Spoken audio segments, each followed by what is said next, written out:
ప్రేక్షకులందరికీ నమస్కారం. ఈరోజు మన స్టూడియోలో ప్రముఖ జ్యోతిష్య వాస్తు నిపుణులు లలితాదేవి ఉపాసకులు బ్రహ్మశ్రీ నానాజీ పట్నాయక్ గురూజీ గారు మనతో ఉన్నారు. గురుగారితో మాట్లాడదాం. నమస్కారం గురుగారు. శ్రీమాత్రయ నమః. గురుగారు, జూన్ మాసంలో మకర రాశి వాళ్ళకి ఓవరాల్గా ఏ విధంగా ఉండబోతుంది? ఆర్థికంగా, ఆరోగ్యంగా అన్ని విధాలుగా ఏ విధంగా ఉండబోతుంది? ఇక ప్రజెంట్ ఉన్న గ్రహస్థితి బట్టి ఎలాంటి రెమెడీస్ చేసుకుంటే బాగుంటుంది గురుగారు వీళ్ళు? తప్పకుండా అండి. మకరం వారు కనుక చూసుకుంటే సర్వసాధారణంగానే మీరు గమనించండి, ఎనీ మకర లగ్న ఆర్ మకర రాశి వారికి మకరం పట్టు అంటారు. పట్టుదల చాలా ఎక్కువగా ఉంటుందండి. వీరికి శ్రమ పడతారు, బాగా కష్టజీవులు అని చెప్పుకోవాలి మకరం వారు. ఎందుకంటే న్యాచురల్గానే శని అధిపతి కదా. Work oriented nature. అందులో పర్టికులర్గా వాళ్ళ పర్సనల్ చార్ట్లో ఇంకా 10th లార్డ్ కనెక్ట్ అయ్యాడంటే ఇంకా వాళ్ళు పని రాక్షసులు అంటారు. పట్టుదల ఎక్కువగా ఉంటుంది సర్వసాధారణంగా. క్రియేటివిటీగా కూడా వర్క్ చేస్తారండి మకరం వారు, ఎందుకంటే 5th లార్డ్ శుక్రుడు కదా. అయితే ఈ మాసంలో చూసుకున్నట్లయితే పర్టికులర్గా మకరం వారికి శని అయిపోయింది. ఇది ఒక లక్ వీళ్ళకి చెప్పాలంటే. ఓకే, ఈ నెలలో ఎప్పుడైతే శని అయిపోయి 3వ స్థానంలో ఉన్నాడో, 3వ స్థానం శని ఎప్పుడు కూడా మనం పెట్టే ఎఫర్ట్కి తగ్గ ఫలితం ఇస్తాడు అని చెప్తారు శాస్త్రం. మనం చూడండి, అబ్బాయి ఇంత కష్టపడ్డాం నాకు రాలేదు అంటే, నువ్వు ఎంత కష్టపడితే అంత ఫలితం ఇవ్వడానికి శని అక్కడ ఉన్నాడు 3లో, ఎఫర్ట్కి కారస్థానంలో ఉన్నాడు. కాబట్టి ఎఫర్ట్కి ఫలితాలు వస్తాయి, అందులో ఎటువంటి డౌట్ లేదు. అదొకటి.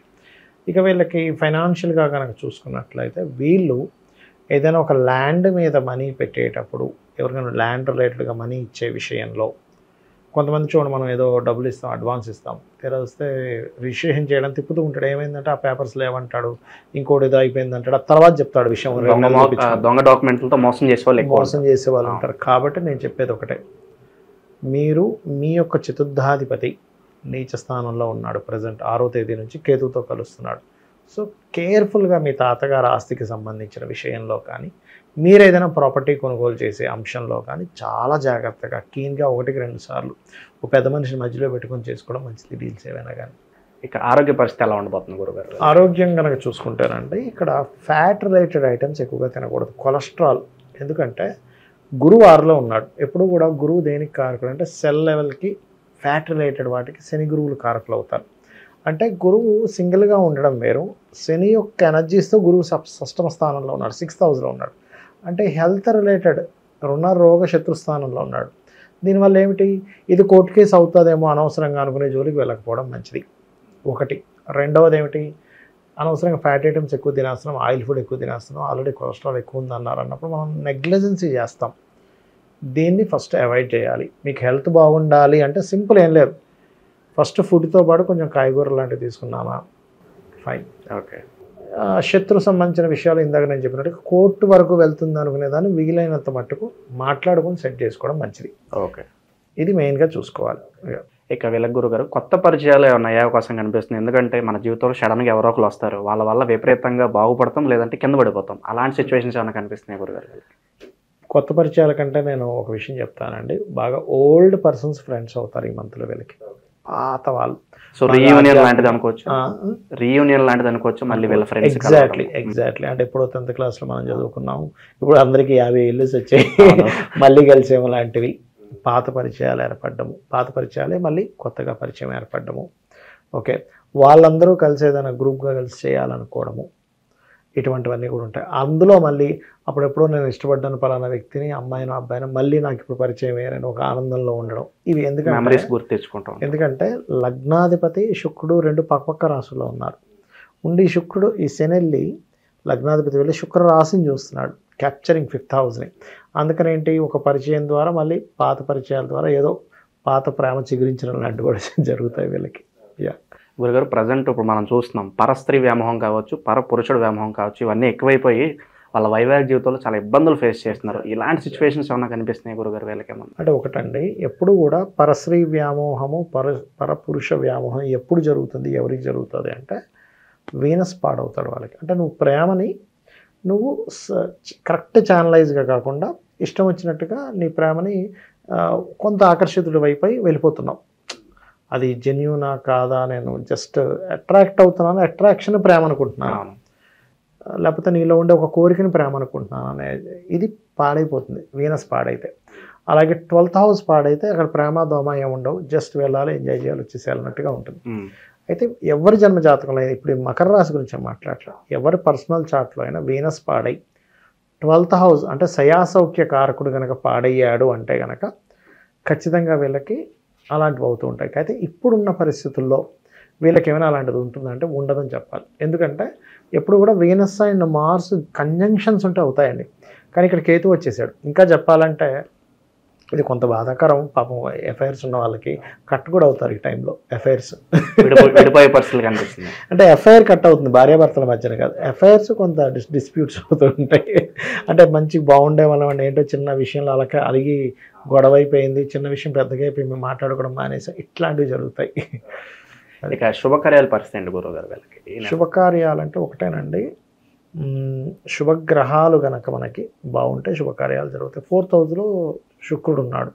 ఏదైనా గృహప్రవేశాలు, కొత్తగా ఏదైనా వెహికల్ కొనుక్కోవడానికి ఇట్లాంటి వాటికి కొంత అనుకూలంగా ఉంది, పూర్తిగా కాదు. ఎందుకంటే కేతు దృష్టి ఉంది కాబట్టి ఇలా ఎవరైనా వెహికల్ కానీ వాహనం కానీ తీసుకునేటప్పుడు నేను ఒకటే చెప్తాను, శుక్రుడి మీద కేతు దృష్టి ఉంది కాబట్టి మీరు ఒకటే గుర్తుపెట్టుకోండి, మీరు పర్టికులర్గా గణపతి ఆరాధన చేసి అది ప్రారంభించండి. దాని ద్వారా మీకు ఆటంకం కలగకుండా ఉంటుంది. కొంతమంది చూడండి, కొత్త కారు ఇలా తీసుకొస్తారు, టక్కన ఏదో గీత పడుతుంది, అబ్బా ఏమిటారు ఇప్పుడే తెచ్చాను అప్పుడే గీత పడింది అనుకుంటాం. అలాంటివి కలగకుండా ఉంటాయి మెయిన్గా.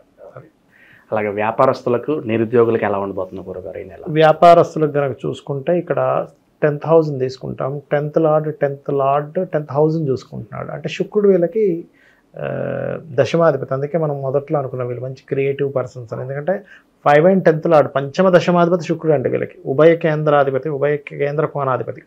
ఎప్పుడైతే ఉభయ కేంద్ర కోణాధిపతి అయ్యాడో ఇట్ గివ్స్ గుడ్ రిజల్ట్స్, ఇంకా అందులో డౌట్ లేదు. సో ఎప్పుడైతే శుక్రుడు అయ్యాడో శుక్రుడు మంచి ఫలితాన్ని ఇస్తున్నాడు.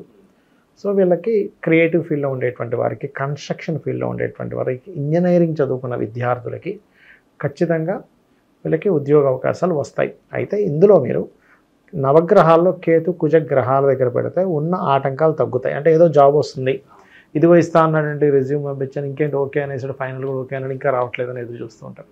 అలాంటి ఆటంకాలు తొలగుతాయి వీళ్ళకి.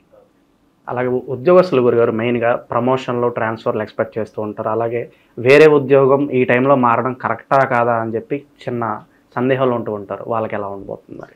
మారుతారండి ఈ టైంలో. ఇక్కడ ఏంటంటే జ్యోతిషాస్త్రం ఏం చెప్తుందంటే కరెక్టా కాదా డెసిషన్తో పాటు నువ్వు మారతావా మారవా చెప్తుంది. జాతకం చూడగానే మనం చెప్పొచ్చు ఇప్పుడు నువ్వు మారుతావు, మారితే కలిసి వస్తుందో లేదో కూడా మనకు తెలిసిపోతుందా, ఉంటుందా, నువ్వు మానేస్తావా వాళ్ళు తీసేస్తారా కూడా ఉంటుంది. బట్ ఇక్కడ ఏంటంటే మారుతారు అనేటువంటి చాలా స్పష్టంగా ఉంది. ఎందుకంటే ఫస్ట్ ఉద్యోగాల కారకుడు శని బాగున్నాడు, 3వ స్థానంలో ఉన్నాడు ఒకటి. రెండవది ఏంటంటే చరరాశుల్లో ఉన్నాడు శుక్రుడు వెళ్ళి. అంటే ఉద్యోగానికి కారకుడు ఫైరీ సైను, జలతత్వ రాశులు, అగ్నితత్వ రాశులు, ఈ వాయుతత్వ రాశులు ఉంటాయి. అలాగే మూవబుల్ సైన్స్ అంటారు. ఎప్పుడైతే మూవబుల్ సైన్లో శుక్రుడు ఉంటే మూమెంట్ ఉంటుంది, వాళ్ళకి ఒకే దగ్గర ఉండరు. సో ఇట్స్ వెరీ క్లియర్లీ వీళ్ళు ఉద్యోగం మారుతారు. మారితే ఎలా ఉంటుంది అంటే ఇట్స్ డిపెండ్ ఆన్ వాళ్ళ పర్సనల్ చాట్ మళ్ళీ. బట్ మారుతారా మారరా గోచారం నీకు ఎంతవరకు అనుకూలిస్తుంది, ఎప్పటి నుంచో మారుదాం అనుకుంటున్నాను అవ్వట్లేదంటే ఇప్పుడు నువ్వు ట్రై చేయి మారుతావు. ప్రేమ వివాహాలు ఎవరైతే చేసుకోవాలనుకుంటున్నారో వాళ్ళకి అనుకూలంగా ఉందో చూసుకోవాలన్నా కూడా చాట్ ఖచ్చితంగా చూసుకోవాలి గురుగారు. ఖచ్చితంగా చూసుకోవాలండి. ఎందుకంటే ప్రేమ వివాహానికి ఒక కాంబినేషన్ ఉంటుందండి, 5-7 కాంబినేషన్ అంటారు. 5-7 లేదా 7-11. అది 5వ అధిపతి లగ్నంలో ఉన్నాడా, సప్తమాధిపతితో కలిసినాడా అని ఉంటుంది. ఖచ్చితంగా వాళ్ళకి ఆ ప్రేమ వివాహం కూడా సేమ్ క్యాస్ట్లో అవుతుందా, ఇతర క్యాస్ట్లో అవుతుందా కూడా ఉంటుంది. ఓకే, వాళ్ళు కొంతమంది అయితే పారిపోయి చేసుకుంటారా, ఇంట్లో వాళ్ళని ఒప్పించేసుకుంటారు కూడా ఉంటుందండి. అలాంటి కేసెస్ నేను చూశాను. అయితే ఒకటే, ఇప్పుడు ఈ విషయం వచ్చింది కాబట్టి మంచి టాపిక్ తీశారు కాబట్టి నేను మీకు ఒక ఇంపార్టెంట్ విషయం ఒకటి చెప్తాను. నువ్వు ప్రేమలో పడడం వల్ల నీ జీవితం బాగుంటుందా బాగోదో కూడా ఉంటుంది జాతకంలో. ఎలా అంటే 5th లార్డ్ బాగున్నాడు అనుకోండి, మీకు ఖచ్చితంగా ప్రేమ వల్ల నీ లైఫ్ నిలబడుతుంది. కొంతమంది చూడండి, నేను లవ్ చేస్తున్నాను, అమ్మాయి కోసం నేను అమ్మాయిని బాగా చూసుకోవడం నేను ఒక గొప్ప స్టేజ్కి వెళ్తా అంటాడు. ఇంకొంతమంది ఏదో మోసం అయిపోయిందని, అదైంది ఇదైందని పాపం డిప్రెషన్ అయిపోతాడు. 5th లార్డ్ బాగున్నాడు అనుకోండి, గుడ్ స్టేజ్కి వెళ్తాడండి. 5th లార్డ్ పాడయ్యాడు, ప్రేమ వల్లే వాళ్ళ లైఫ్ పాడవుతుంది. సో నేను చెప్తాను మీకు, 5th లార్డ్ బాగాలేడు ఆ జోలికి వెళ్ళకండి. ఎందుకు అవుతారు ఇలాగంటే కారణం 5th లార్డ్ శుక్రుడు, పంచమాధిపతి, వాటి వల్ల. గురుగారు కనపడిన శత్రువులు కావచ్చు, శత్రు బాధలు అలాంటివి ఏమన్నా పట్టుకుని పీడిస్తున్నాయా మకర రాశి వాళ్ళని ఏమన్నా? ఒక రకంగా చెప్పాలంటే శత్రువులు కొంచెం తగ్గుతారు మకరం వారికి. ఎందుకంటే పంచమంలో 2 గ్రహాలు ఉంటున్నాయి, రవి బుధులు. కాకపోతే అది 23వ తేదీ వరకు ఉంటుంది, 23వ తేదీకి మారుతుంది మళ్ళీ బుధుడు. దీనివల్ల ఏంటంటే లోన్స్ లభిస్తాయి చెప్పాలంటే. అయితే ఈ శత్రు సంబంధించినటువంటి విషయంలో కొంచెం సామరస్యంగా గతంలో ఉన్నటువంటి శత్రుత్వాల్ని కొంచెం మాట్లాడుకొని సెటిల్ చేసుకునేటువంటి యోగం కూడా ఇప్పుడు ఈ నెలలో వీళ్ళకి నడుస్తుంది. కాంప్రమైజ్కి వచ్చేస్తారు. కాంప్రమైజ్కి వస్తారని చెప్పచ్చు. గురుగారు ప్రజెంట్ ఉన్న గ్రహస్థితి బట్టి వీళ్ళకి ఎలాంటి పరిహారాలు బాగా అవసరం అంటారు మంచి ఫలితాల కోసం? అష్టమంలో కుజుడు కేతు ఉన్నారండి ఇప్పుడు వీళ్ళకి. అంటే ఏమిటి, ప్రాపర్టీస్ తీసుకునే విషయంలో జాగ్రత్తగా ఉండాలని చెప్పుకున్నాం మనం స్టార్టింగ్లో. అందుకని వీళ్ళు ఏం చేయాలంటే సింపుల్గా వారాహి అష్టోత్తరం ఈవినింగ్ టైం చదవాలి.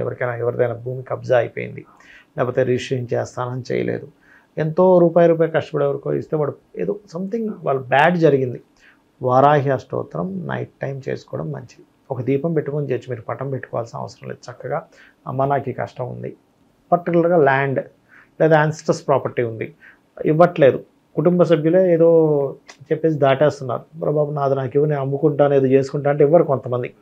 బికాజ్ ఆఫ్ కుటుంబ సభ్యుల్లోనే కొంతమందికి ఎలా ఉంటుందంటే వీడు బాగుపడిపోతాడనే ఒక ఇది ఉంటుంది. వాడు బాగుపడకూడదు, వాడు ముసలోడు అయిపోవాలి కానీ బాగుపడకూడదు అని ఉంటుంది. సో అటువంటివి ఉన్నప్పుడు నేను చెప్పేది ఒకటే, కుజకేతు గ్రహాల దగ్గర దీపారాధన చేయండి, వారాహి అష్టోత్తరం చేసుకోండి. ఫినాన్షియల్ గ్రోత్ రావాలి అంటే మాత్రం మీరు అంటే ఇప్పుడుండే గ్రహస్థరీత్యా సుబ్రహ్మణ్యేశ్వర స్వామి ఆరాధన, లలిత అమ్మవారిది ఓం సంపత్కరీ సమారూఢ సింధుర వ్రజసేవితాయ నమః చేసుకోండి, అన్ని విధాలు బాగుంటుంది. ఓకే, ఓవరాల్గా జూన్ మాసంలో మకర రాశి వాళ్ళకి ఏ విధంగా ఉండబోతుంది, ఎలాంటి జాగ్రత్తలు తీసుకోవాలి, చాలా బాగా వివరించారు గురుగారు. ధన్యవాదాలు. శ్రీమాత్రే నమః.